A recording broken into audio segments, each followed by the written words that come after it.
cara runding harga macam FBI, ilmu negosiasi. Penting untuk usahawan Malaysia 2025. Assalamualaikum dan salam hormat buat semua usahawan, peniaga kecil, freelancer dan content creator di Malaysia. Hari ini saya nak kongsi ilmu yang boleh ubah cara anda buat bisnes, terutama bila masuk bab paling susah, runding harga. Jangan risau, ni bukan ceramah teori panjang bercela. Ini ilmu dari buku bestseller dunia, Never Split the Difference, ditulis oleh Chris Voss, bekas ejen FBI yang biasa runding kes tebusan tegang. Tapi menariknya, teknik dia bukan untuk FBI je.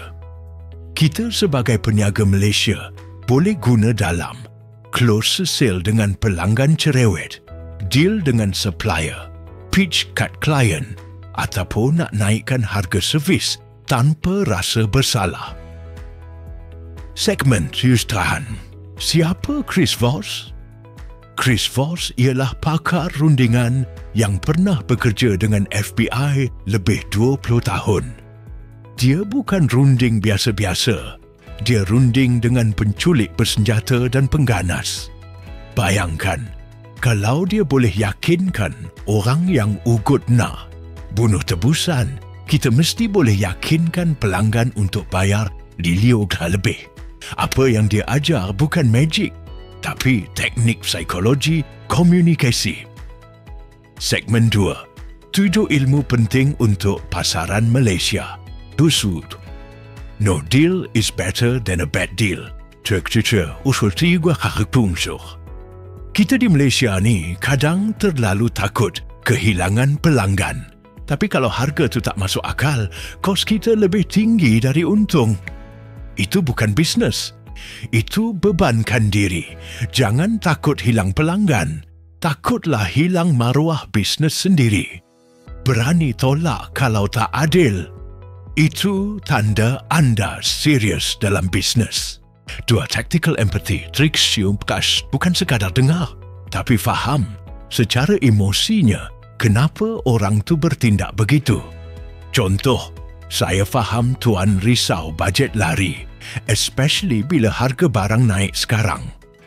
Bila pelanggan rasa difahami, barulah dia akan dengar hujah kita. Empati bukan kelemahan, ia senjata psikologi. 3. Mirror and label technique. FBI ni mudah, tapi power. Ulang 2-3 patah perkataan terakhir orang cakap, mirror. Kenal pasti emosi dan sebut label. Contoh, tuan risau lambat dapat barang, rasa macam harga ni agak tinggi.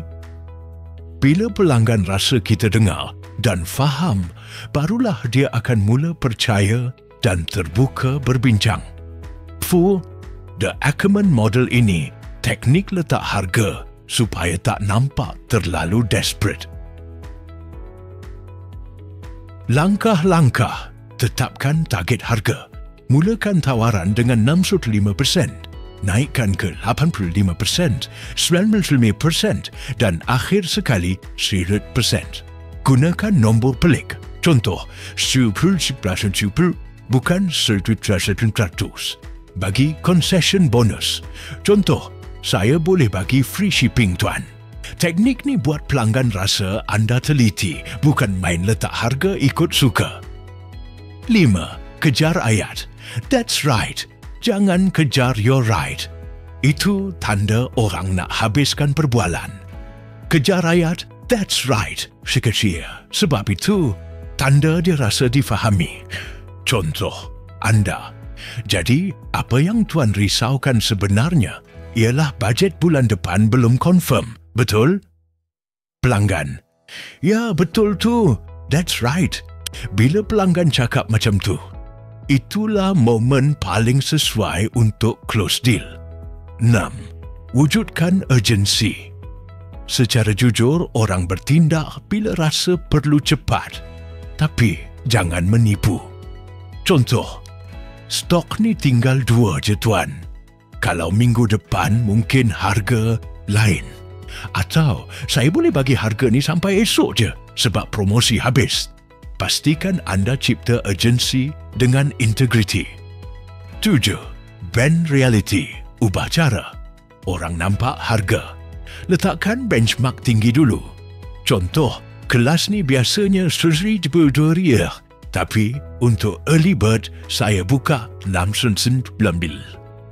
Bila pelanggan banding sendiri, dia rasa dia dapat deal yang bijak, walaupun itu memang harga target anda.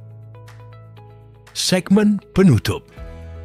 Jadi, sahabat usahawan semua, rundingan bukan tentang siapa menang, siapa kalah. Ia tentang bagaimana dua pihak rasa puas hati. Dalam ekonomi Malaysia yang makin mencabar, kita kena tahu runding dengan bijak. Supaya margin kita jaga, pelanggan kita faham dan bisnes kita boleh bertahan lama. Dan ingat, jangan cepat bagi diskaun. Faham pelanggan dulu, baru jual. Aim untuk that's right, bukan you're right. Kalau FBI boleh negotiate nyawa manusia, anda pun boleh negotiate sale macam pro. Kalau anda rasa video ni bermanfaat, jangan lupa like, subscribe, share kat rakan bisnes atau staf jualan anda. Dan komen di bawah topik apa yang anda nak saya kupas dalam video seterusnya.